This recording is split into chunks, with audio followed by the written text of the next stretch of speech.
worth the extra money unless you get on a deal. Yeah. The Johnny Walker Black Label is very nice. Okay, so I've just put my age into the Johnny Walker, so they'll let me watch their website. Okay. That's hilarious. Okay, here we go. So we've got Johnny Walker Red, Johnny Walker Black, Johnny Walker Double Black, Johnny Walker Island Green, Johnny Walker Green. Oh. So I'm on normal green. Island Green, we'll find out what that is. Johnny Walker Gold. Oh, wow, there's loads. Johnny Walker 18 and Johnny Walker Blue, which is the most... Of their standard bottlings, that's their most expensive. Right, yeah. It's an unrivaled masterpiece, apparently. I mean, I've had it a couple of times, and it's good.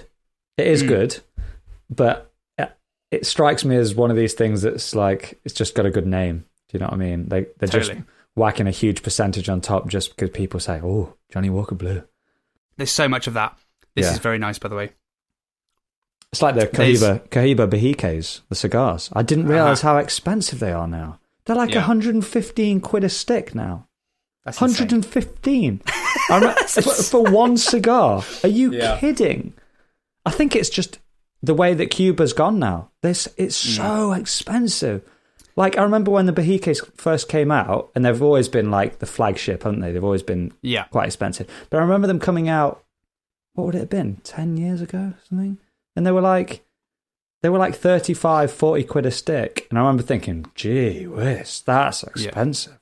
Yeah. I've never had one, but that's because I've not got money coming out of my arse. I've not got enough. That's insane. Especially not now. And I remember people like buying boxes of them for like investments. And geez, that's a good... Smart investment. Hey? Yeah. Good investment. Dude, I'm thinking about maybe in the future, like having a retirement fund in whiskey, rare whiskey. It's a great idea. However, I sent you that news link in the week. That bloke who's had his storage unit done over there. I'll get a good storage unit, a good lock on there. Oh man, what did he lose? What did it say? Like thousands of pounds, right? That was his exact plan. I think it was over like 10,000. I think, if I remember rightly, it was a lot. Wow, a lot of money. There's an amazing restaurant, and I won't remember the name of it now, which is a shame, but it's in a place called Wisher, which is where my girlfriend hails from. Aye. And it's equidistant between Glasgow and Edinburgh, and it's a restaurant, and the owner of this restaurant has his retirement fund in the restaurant, and it's about 3 tiers of whiskey that span the entire restaurant. So if you can imagine like a bookshelf spanning the entire room. So there's probably a restaurant that sits 50 people. So the size of a 50-person restaurant, around the entire room, three levels of a bookshelf, completely filled with rare whiskey. Wow. You can drink it. So he charges ludicrous money for it. So if you open a bottle, obviously it's like crazy money. So he makes money from that anyway. Right. But anything that's not opened by the time he retires will be his retirement in theory. Wow, that's amazing. Yeah. And it looks great. You walk into this room and it's like proper like Scottish food. It's great. Yeah. And it's just, you're just surrounded. Yeah, totally. Just surrounded by this just amazing array of whiskies. And it's it's a sight to behold. Oh, that's so good. We should do a little pilgrimage. And obviously, when lockdown's released, we should think about doing this podcast in different places, i.e., a restaurant, a bar, etc. Oh, God, wouldn't that be great? Some encouraging little pub we could do it in, or a restaurant. 100%. We could. What's the? Oh, Jesus Christ! I know you love this. The show with not Alan Partridge, but the guy who bloody plays him. Steve Coogan. And The Trip. The Welsh guy. The Trip. Rob Brydon, Steve Coogan. Yeah, that's great, isn't it? It is really good. Yeah, I guess it's already been done, yeah. Well, we'll do it better, mate. Who doesn't want to listen to 2 non-famous people doing it, though? We'll do less impressions. How about that? That'll be our thing. We do it, but with less impressions. Like smaller expense accounts, fewer impressions. Much lower budget, yeah, definitely. Yeah, not quite as funny, not videoed. People will love that. It'll I think so. It'll be a hit. Yeah. I can't believe that we've had this friendship going for so long and not been in Scotland together yet. Actually, man. Well, we've tried a couple of times, haven't we? But things have got in the way. Well, we've been in Scotland once, but not for a good trip. Oh, of course, yeah. Last New Year's Eve, the greatest New Year's ever. That was a damn good New Year's. Yeah. I will say that. Plenty of scotch, plenty of steak, plenty of red wine, good singing, good dancing, proper hogmanay. Bloody Old Lang Syne. The best. The works. Black tie as well. I'd never worn a black tie suit up to that point. There you go. You not? Wow. No, great. never. The black tie cherry. Yeah. Been popped. It has been. You've popped my black tie cherry, truly. Adam. How does that make you feel? Oh, yeah. Oh, man. This green label I'm enjoying it. I'm not the best at sort of describing, especially when I first... Which is ideal for an audio-only podcast. But so you say the black and the black label are quite peated, right? So I imagine once they get past that, they change a bit. Do they go back to non-peated or what? I was actually assuming... So this has got Kalila and Talisker in it, so there's definitely peat in there, but it's not black label a level. Not that black label is like going to blow your socks off or anything. Yeah. But it's there. It's very much in the background. It's nothing crazy. So I think if you don't enjoy peat but would maybe want to try and get into it, this would be a good starting point for sure. Right. It's very smooth. A lot of people that I listen to that describe whiskey hate using the word smooth, so I try not to, but it is. Like, there's very little bite to it. It's very easy going down. For again, considering it's 43%, you wouldn't tell. Yeah. I don't need to add water to it or anything like that. It's just really, really easy to drink. Here's a question. Okay. What are your favourite whiskey cocktails? Do you drink whiskey cocktails? And then it also begs the question, the water versus ice versus nothing question, which is often debated in pubs across the land. It's a damn good question. The second part I have more to say about. So the first part I'll start with that.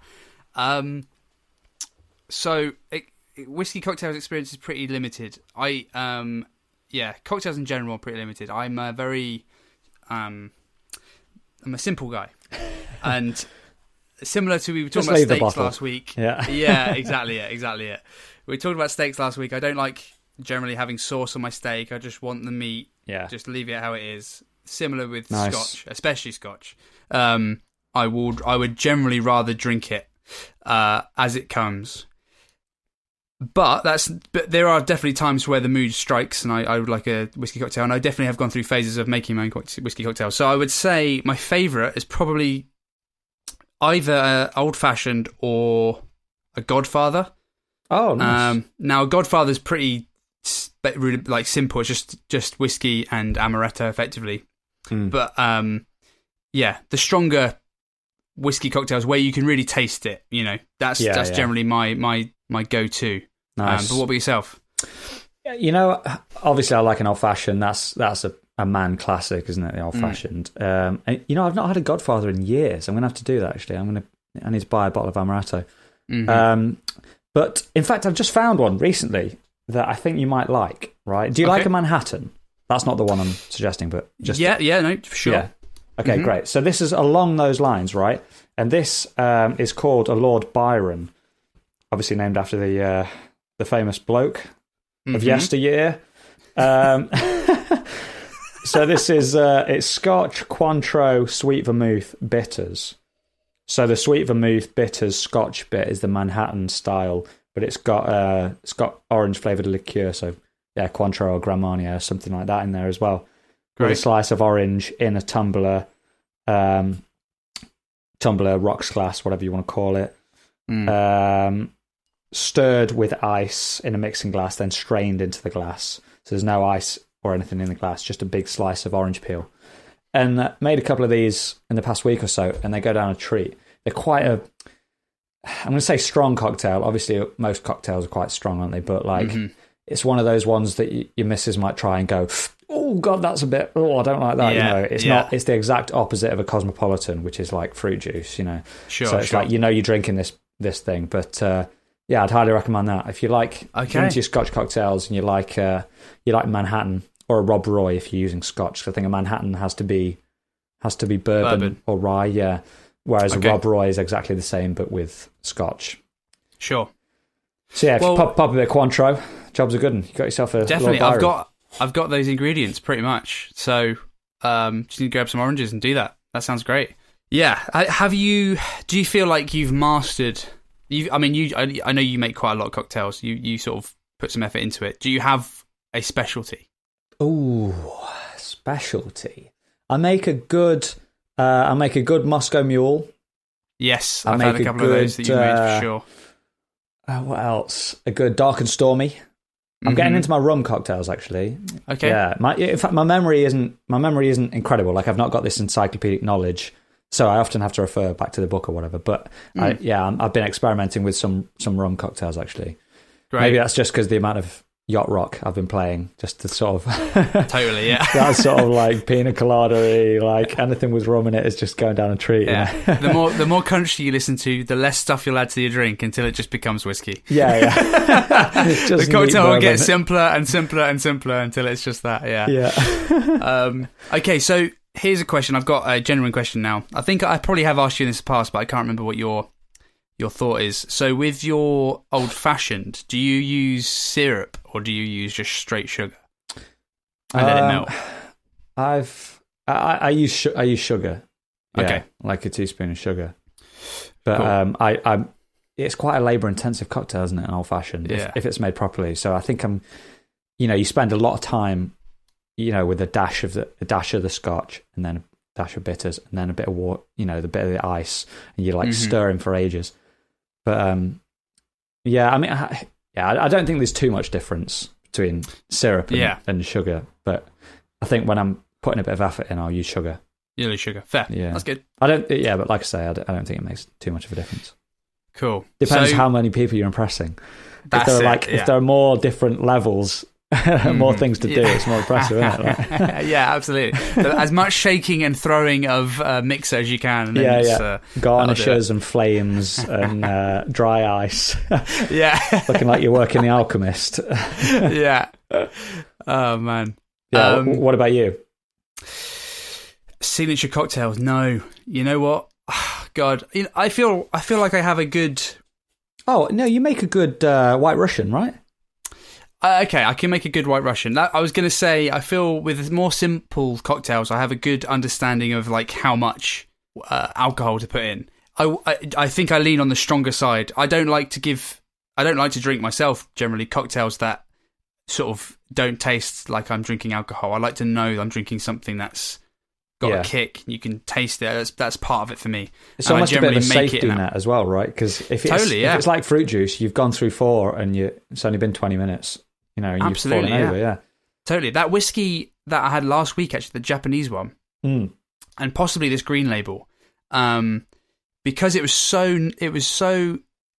The green label's got a little bit more complexity to it because it's got that peat and it's got the sort of this woody, especially woody note, especially on the nose. But the Japanese one was just super clean, really crisp, but very easy to drink. And there was one night. Because I tend to pour myself quite small drams and I will just refill as I go. Yeah. I was doing a quiz with my partner's family and probably, I don't know, during a 2-hour quiz, I had drunk a lot more than I had realised, like way more than I realised. And it was purely just accidental. Because it just went so easy, And yeah, so it's a total safety net in that regard. Yeah. But because it can sneak up on you. But I don't know, I feel like it's I actually can't maybe describe why I like it, but it's I feel like when you've got a cocktail in front of you that sort of kicks back a little bit and you're drinking something, like a dry martini or something. It's something that's like you're drinking a strong drink. Yeah.